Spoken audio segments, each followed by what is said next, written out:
Então, bora lá. A primeira experiência se chama desnaturação das proteínas. Vamos relembrar rapidamente alguns conceitos das proteínas, que envolvem as proteínas. Então, primeiro, a proteína é uma substância orgânica presente em todos os seres vivos e ela é muito importante porque ajuda na construção das partes do nosso corpo. Para que uma célula seja formada, precisa de proteína para a gente crescer, formação do cabelo, das unhas. Ou seja, a proteína ela é top, ela é super importante para os seres vivos. Outra característica que precisamos relembrar: as proteínas elas são longas cadeias de aminoácidos, então são formadas por conjuntos de aminoácidos e elas se apresentam nos seguintes formatos. Você tem a proteína com estrutura primária, que é um único filamento, um filamento linear de aminoácidos. Os aminoácidos eles ficam lado a lado em um único filamento. Tem a estrutura secundária, que esse filamento ele já começa a se juntar. E depois, a estrutura terciária e a quaternária, elas são muito parecidas. Então, estrutura terciária, você já tem praticamente um emaranhado de proteínas, os filamentos eles formam este emaranhado, e a quaternária você tem vários emaranhados deste aqui. É assim que a proteína fica no estágio final de desenvolvimento, este emaranhado de filamentos. Então, eles vão se ligando, existem ligações que acontecem aqui, e a proteína ela chega neste estágio. Nós vamos fazer o processo de desnaturação, que basicamente é o quê? Pegar essa proteína no estágio terciário, quaternário e fazer com que ela volte para o estágio primário, para um único filamento de proteína. Qual alimento nós vamos utilizar para representar este processo? Bom, eu já peguei aqui o ovo, certo? E fiz a separação da clara. Peguei só um pouquinho da clara, depois eu vou usar esse ovinho aqui para fazer um omelete. Então eu peguei só um pouquinho da clara. Qual o motivo? A clara ela concentra uma quantidade maior de proteína. O nome da proteína presente na clara do ovo é a albumina. E nós vamos fazer a desnaturação dela. Vamos ver o que acontece? O que eu vou usar para fazer a desnaturação da proteína da clara do ovo? Eu vou usar uma substância ácida, no caso, o vinagre. Vou jogar um pouquinho aqui, na verdade tem que jogar bastante para acelerar o processo. Eu já volto, vou mexer um pouquinho aqui e já retorno. Voltando, de vez em quando eu vou parar o vídeo, porque às vezes demora um pouquinho para dar o efeito na experiência, mas vocês podem repetir em casa e verão o mesmo resultado, tá? Então olha o que aconteceu, eu misturei um pouco aqui, certo? Após adicionar o vinagre, então percebam, olha, que a clara, é que aqui tem bastante vinagre, tá? A clara, ela coagulou, então formou coágulos. Gente, e é isso que acontece durante a desnaturação da proteína. A proteína, quando ela sofre a desnaturação, ela coagula.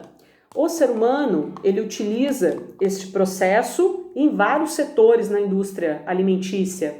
Por exemplo, na produção de iogurte, na produção do queijo. Claro que micro-organismos auxiliam na liberação dessa substância ácida, mas o processo é o mesmo, é a desnaturação da proteína, é fazer a coagulação dela, certo?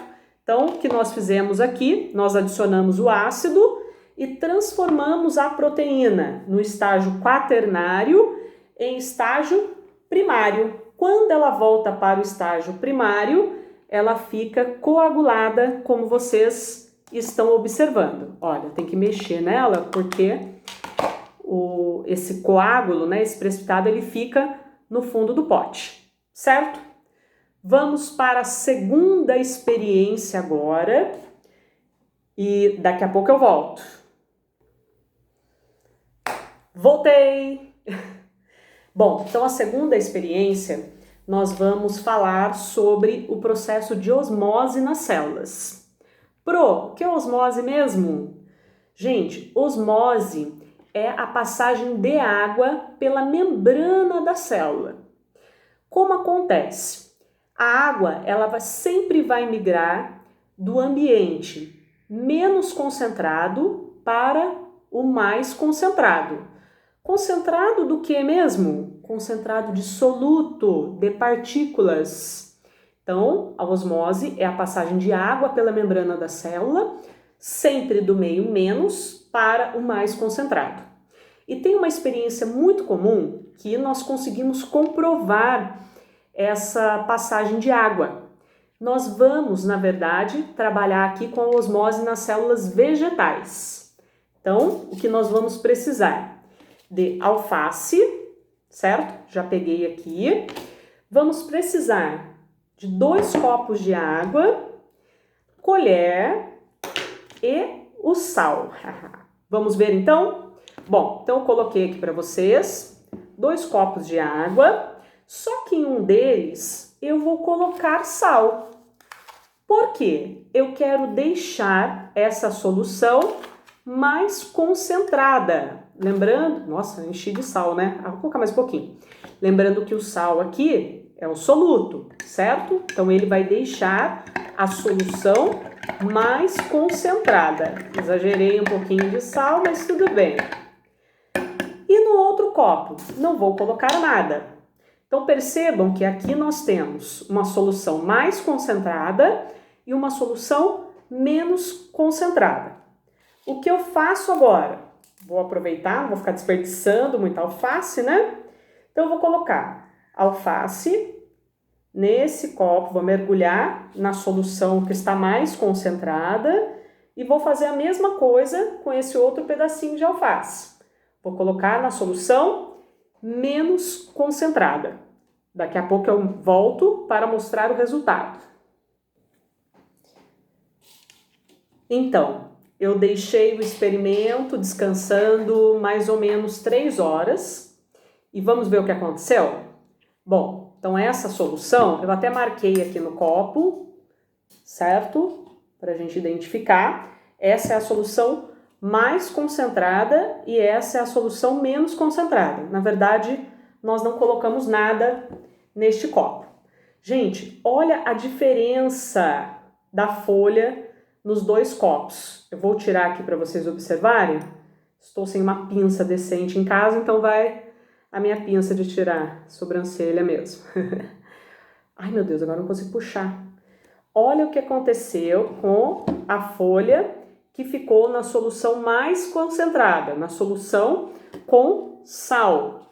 Ela simplesmente, ó, está completamente murcha, ela murchou. Por quê, meus queridos? Na solução, opa, caiu aqui. Na solução mais concentrada, a água presente nas células do vegetal tende a migrar para fora.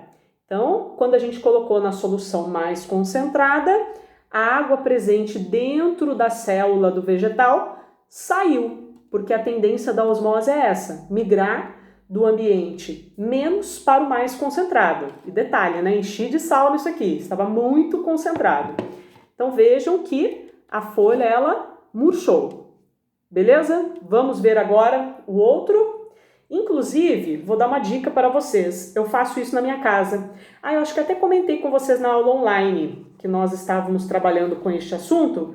Eu falei para vocês, ó, gente, olha a diferença. Faz até barulhinho, ó. Ó, escutaram? Colocamos na solução menos concentrada e o que aconteceu, galera? A água que estava no recipiente, no copo, entrou nas células do vegetal. Então aconteceu o contrário. Vou pegar com a mão isso aqui mesmo para vocês observarem a diferença. Olha o que aconteceu com a folha que eu coloquei na solução mais concentrada e a folha que eu coloquei na solução menos concentrada. Olha o barulhinho, ó. Acho que dá até para comer. Daqui a pouco eu como ele. Agora, olha esse aqui, coitadinho. Perdeu praticamente toda a água. Se eu pegar isso aqui e colocar na solução menos concentrada, vai voltar ao normal? Gente, ele volta a ficar mais firminho. Claro que não vai ficar igual esse aqui, né? Mas ele consegue reverter o processo. Podem fazer o teste na casa de vocês.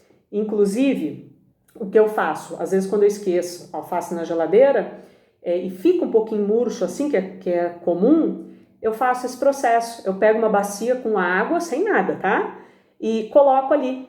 Então ele volta a ficar firminho, rígido, né? Desse jeito aqui que eu mostrei para vocês. Tá bom? Claro que não vai ficar igual uma folha nova, mas dá pra gente aproveitar. Então, na solução, deixa eu voltar aqui para os recipientes, que eu troquei tudo.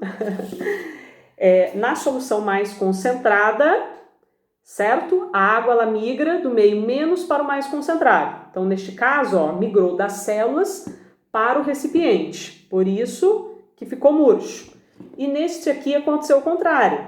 Ela ficou ainda mais túrgida, né? Mais rígida, ó. Nossa, tá até crocante, maravilha. Por quê? Na solução menos concentrada, a água acabou entrando nas células ao invés de sair. Certo? Vamos para a próxima experiência. Já volto. E a terceira experiência, ela se chama observando os pigmentos da fotossíntese. Pigmentos que auxiliam no processo da fotossíntese. Então, quais materiais nós vamos precisar para realizar esse experimento? Eu peguei várias folhas, eu já amassei, já triturei um pouquinho aqui, tá, gente? Já dei uma apertadinha nela. Nossa, que bagunça que eu estou fazendo. Para acelerar o processo. Mas eu peguei folhas verdes, lembrando, né, que a parte verde da planta é que apresenta os pigmentos que realizam a fotossíntese, com algumas exceções daqui a pouquinho nós vamos falar. Então, peguei as folhas, certo? Que apresentam os pigmentos da fotossíntese. Quais são os principais pigmentos? Nós temos as clorofilas, tem a clorofila A e B, tem uma variação pequena no tom de verde, e nós temos os carotenoides, que aí vai variar de uma espécie para outra de vegetal. Mas normalmente a coloração deles fica no tom de amarelo, laranja, vermelho, tanto que quando a concentração deles é um pouco maior na folha, a gente observa folhas com colorações diferentes também. Então aquela flor que tem aquela folha que tem uma coloração mais avermelhada, tem no tom de roxo, né? Existem plantas com essa tonalidade. Isso significa que os carotenoides eles estão presentes ali em maior quantidade. Então a gente consegue observar essas cores com mais evidência. Mas significa que esse tipo de folha não apresenta clorofila? Tem sim, podem até fazer o teste. Se vocês utilizarem essa mesma técnica nas folhas com coloração vermelha ou na coloração roxa, vocês vão ver que após utilizar essa técnica, é possível identificar o pigmento verde também. Qual técnica, basicamente, nós vamos usar neste experimento? A técnica de cromatografia. Nossa, que nome difícil de falar. O que seria, gente? Cromatografia, você faz a separação dos componentes presentes numa mistura.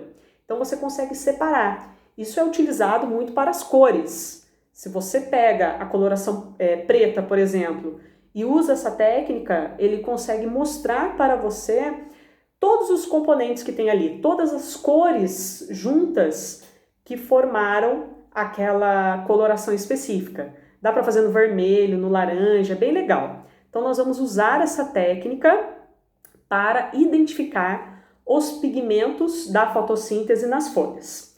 Bom, então o que eu vou fazer? Eu já dei uma triturada aqui nas minhas folhas. Eu vou colocar nesse potinho porque estou sem pilão, mas quem tiver pilão em casa, pilão de fazer tempero, tá? Pode utilizar que fica mais fácil. Ó, vou colocar bastante, tem que ser bastante, viu, gente? Porque senão o líquido, ele não fica na quantidade adequada para usar a técnica da cromatografia. Então, vou colocar bastante aqui. Vou adicionar um pouquinho só de álcool, Vou colocar um pouquinho de álcool aqui no meu copo. E agora eu vou macerar, eu vou triturar, vou amassar o máximo possível para que aconteça a formação de um líquido com a substância, né, esverdeada, para que a gente possa usar na técnica da cromatografia. E eu com essa colher de pau na mão, como eu estou sem o pilão, vou ter que usar essa parte do cabo para conseguir amassar, certo? Já volto. Eu já triturei as folhas juntamente com o álcool e o que eu obtive no final? Este líquido com a coloração verde. Então, o que eu fiz? Simplesmente passei deste copo para esse potinho, certo? Eu usei uma peneira para não deixar os pedacinhos de folhas caírem aqui. Então, só usei uma peneirinha para não deixar passar. Próximo passo. Agora nós vamos pegar um papel filtro desse tipo que nós usamos para passar café e nós vamos colocar nesse meio líquido. Espero que a quantidade esteja boa, mas eu acredito que vai dar certo. Então nós vamos pegar esse papel filtro. Nossa, cortei direitinho, né, gente? Ó, que maravilha! Mas tá bom. E eu vou colocar só a parte inferior dele no meio líquido. Vou mostrar para vocês. Espera aí. Deixa eu só arrumar aqui. Ó, coloquei. Mergulhei a pontinha dele. Opa, fugi da câmera. Mergulhei a pontinha dele nesse meio líquido, certo? Daqui a pouco nós vamos ver o resultado. Bom, vamos ver o resultado da terceira experiência, pigmentos da fotossíntese. Quando eu estava preparando esse experimento, eu já deixei um outro recipiente, opa, dobrou aqui, mas tudo bem. Eu já deixei um outro recipiente para a gente poder comparar e ver qual fica mais fácil de enxergar. Aqui eu vou retirar, olha, da misturinha, eu coloquei só a pontinha, mas veja o que acontece. Esse líquido, ele se espalha pelo filtro e separa os componentes presentes aqui. Não sei se vocês vão conseguir enxergar, mas aqui nós temos 3 cores. Eu vou mostrar, deixa eu ver se eu consigo colocar bem pertinho, mas o outro experimento eu achei que ficou melhor. Aqui nós temos um verde mais escuro embaixo, não é na parte que está molhada, é um pouco mais acima, que é a clorofila A, é a mais importante. É ela, na verdade, que faz praticamente todo o trabalho de absorver a energia. Depois nós temos um verde um pouquinho mais claro, que é a clorofila B, e aqui em cima um tom amarelado, que faz parte do carotenoide. Eu vou pegar o outro experimento que eu fiz ao mesmo tempo. Eu peguei também o líquido daqui e coloquei no outro potinho. Fiz um pouquinho a mais, macerei mais folhinhas e montei. Achei que esse aqui, olha, ficou mais visível. Deixa eu ver se eu consigo puxar. Ó, aqui deu, ó. Então, nós temos um verde mais escuro aqui embaixo. Acho que se eu aproximar vai ficar melhor. Um verde mais escuro, um verde mais clarinho e aqui em cima o amarelo. Então, todos os pigmentos presentes nas folhas, eles aparecem durante a cromatografia, tá? Então, o carotenoide e a clorofila B, eles auxiliam a clorofila A no processo de absorção da luz solar, da energia luminosa, para a realização da fotossíntese.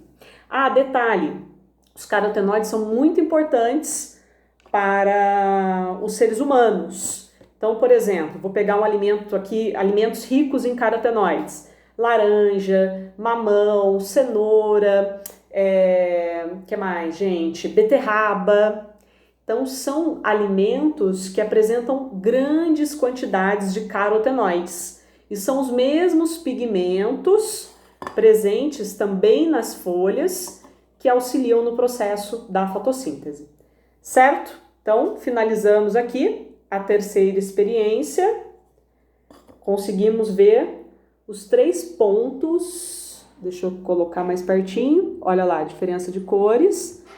Mais verdinho aqui embaixo, um pouco mais claro, e depois o bem clarinho aqui em cima, que são os carotenoides. Última experiência, a quarta e última experiência, a mais difícil, espero que dê tudo certo, é a extração do DNA da banana. Olha que bacana. Então, nós vamos fazer a extração do DNA da banana. Nossa, mas o DNA não é invisível? Sim, quando ele está dentro da célula. Porém, se a gente consegue remover vários DNAs, né, vários filamentos de DNA de inúmeras células e eles se juntam no mesmo recipiente, aí é possível visualizá-los, certo? Agora, dentro da célula, realmente, só com microscópio eletrônico que é possível enxergar. A olho nu é invisível. Até a célula, né? É impossível identificar a olho nu. Imagina o DNA. Mas nós vamos montar um experimento que vocês vão conseguir enxergar. Porque eu falei espero que dê tudo certo? Porque eu vou usar um álcool 70 e o correto é usar o álcool 90. Mas eu acho que vai dar certo. Vamos fazer pensamento positivo para funcionar. Então, a quarta experiência se chama extração do DNA da banana. O que nós vamos precisar? Vejam que aqui eu já adiantei um pouco. Eu peguei o pedaço de uma banana, coloquei aqui dentro, olha. Ai, é uma delícia, gente, fazer isso. Tenta repetir esse experimento em casa que vocês vão achar muito interessante. Então, eu já estou, olha, macerando, amassando essa banana aqui para adiantar. Nós vamos precisar também de sal, detergente, álcool, de preferência o 90, mas eu estou usando o 70. Por que está nessa garrafinha? Precisa ser álcool gelado, então eu coloquei no congelador e acabei de retirar para fazer a experiência. Vamos precisar também de 2 copos, um filtro de papel, esse do café, de passar café, e uma colher, certo? Então eu coloquei a banana no saquinho para a gente macerar. Qual a função da maceração? Galera, aqui nós estamos fazendo um processo mecânico para quebrar a parede celular das células vegetais. A célula vegetal, ela apresenta parede celular. Então, ao macerar, ó, tem que amassar bem, certo? Ao fazer a maceração, nós conseguimos quebrar a parede celular. Porém, existem muitas barreiras ainda para a gente conseguir romper. Esqueci da água, só um segundinho que eu vou buscar. Gente do céu, tinha esquecido da água. Imagina, que doida. Fui lá buscar, tá? Água, temperatura ambiente mesmo. Coloquei aqui. Olha, eu acho... Ai, tá tão gostosinho aqui, acho que eu vou continuar. Bom, já está bem amassado, bem macerado. Vou deixar no cantinho para preparar este meio líquido. O que nós vamos fazer, pessoal? Nós vamos colocar... Não foi no celular? Não. Nós vamos colocar uma colher cheinha, tá? De detergente. Tem que misturar bem devagar para não formar espuma. Qual vai ser a função do detergente no meu experimento? Na hora que eu colocar a banana aqui, então eu já quebrei a parede celular dela. Qual vai ser a função do detergente? O detergente, ele vai dissolver a bicamada lipídica que forma a membrana plasmática. Nós já estudamos isso também. A membrana plasmática, ela é formada por 2 camadas de lipídios. Lipídio é gordura. E o que o detergente faz? Dissolve a gordura.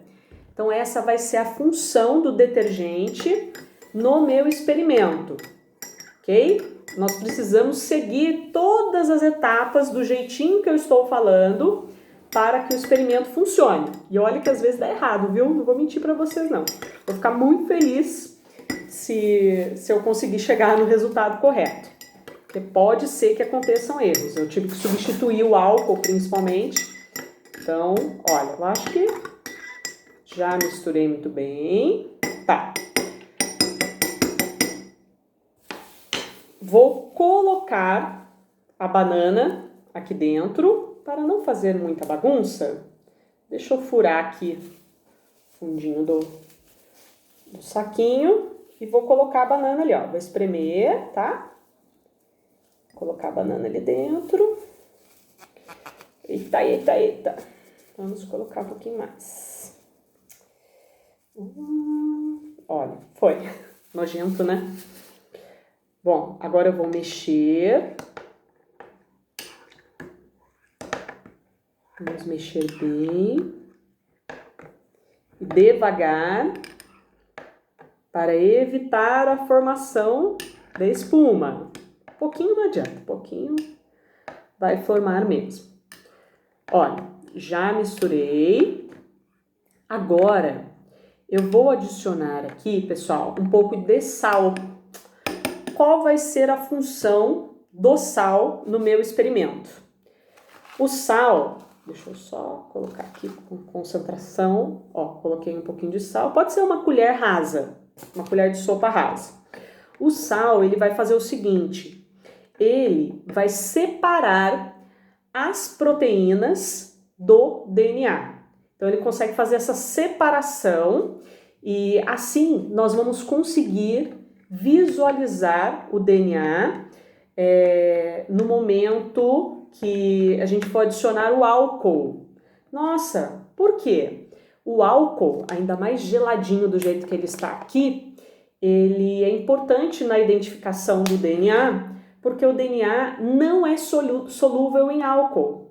Então, assim que a gente jogar, o DNA, os filamentos de DNA vão começar a aparecer neste meio. E nós vamos colocar bem devagar depois para que o DNA ele comece a subir pelo álcool. Aí nós vamos conseguir ver, certo? Tomara que funcione. Faz pensamento positivo aí, galera. Ó, misturei bem, tá? Agora nós vamos filtrar essa mistura aqui. Vou colocar aqui no filtro. Como demora um pouquinho, vou deixar aqui filtrando e já volto. Então, vamos finalizar a experiência, certo? Já filtrou o suficiente. Deixa eu colocar aqui no potinho. E agora é o momento. Agora é a hora. Nós vamos colocar o álcool gelado bem devagar nessa solução.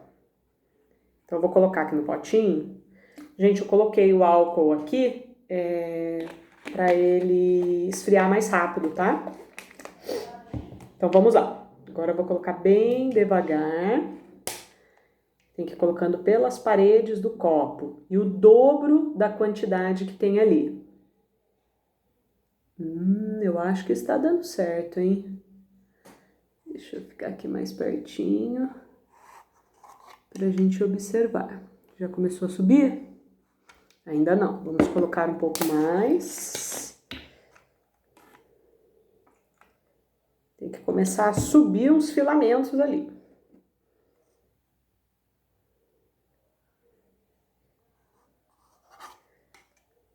Ah, agora tá começando. Vai dar certo, vai dar certo. Mais um pouquinho. Ele fica, na verdade, quer ver, ó? Os filamentos, eles ficam entre o líquido, né, que nós obtemos e o álcool. Mas daqui a pouco ele sobe, quer ver? Vou colocar um pouco mais. Olha, haha, ufa, deu certo. Nós vamos ter que esperar um pouquinho, tá? Eu vou mostrar agora para vocês. Vocês estão vendo uns filamentos aqui, olha? Esses são filamentos de DNA. Ai, gente, que alegria! Deu certo! Fiquei com medo por causa da concentração do álcool, mas eu vou dar uma pausa aqui no vídeo e vou deixar ele subir um pouco mais. Mas olha que bonito que já está. Os filamentos de DNA já estão subindo. Por que eles aparecem no álcool? Porque ele não é solúvel no álcool. Olha, ai, se eu mexer muito eu vou quebrar as partículas. Mas deu certo. Eu vou deixar ele paradinho aqui um pouco e já volto para mostrar o resultado. Haha, consegui. Deixei alguns minutos em repouso e olha o DNA, que lindo, maravilhoso. Sabe o que eu esqueci de falar para vocês? O detergente ele ajuda a quebrar também a carioteca do núcleo. O núcleo, a membrana que envolve o núcleo, também é formada por substâncias lipídicas. Então, o detergente, além de quebrar a membrana plasmática da célula, quebra o envoltório nuclear. Por isso que nós conseguimos extrair. Então, novamente, só estamos conseguindo visualizar os filamentos de DNA, porque são filamentos de várias células que nós conseguimos extrair, certo? Então, olha, funcionou. Quem quiser fazer... Deixa eu ver se eu consigo puxar um filamento aqui para vocês observarem. Ai, não vou conseguir tirar, vou estragar meu experimento. Já estraguei, né? Olha lá, acabei de quebrar o filamento de DNA, mas tudo bem. Agora eu já mexi mesmo, vou mexer um pouquinho, vai. Olha, quebrei os filamentos. Então, ficou em vários pedacinhos, mas vocês já tinham visto.